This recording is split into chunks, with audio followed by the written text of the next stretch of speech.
این اصلا من از کجا پیدا کرده؟ دوست پسرم اصلا من برای چی باید شوهر کنم؟ من که خودم هنو بچم نمیخوام. نکنه بابا من که از دست من راحت چه میخواد منو زود شوهر بده. چه بدبختم من. اگه ازدواج کنم بعد پشیمون شه منو طلاق بده چی؟ چه خاکی تو سرم بریزم من. اصلا من از آشپزخونه بیرون نمیام.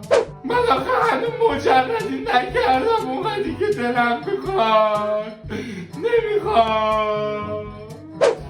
اگه پس فردا بفهمم این معتاد خره چی؟ نمیخوام. نمیدونم چرا هیچکی منو نمیگیره. من میترشم توی خونه آخر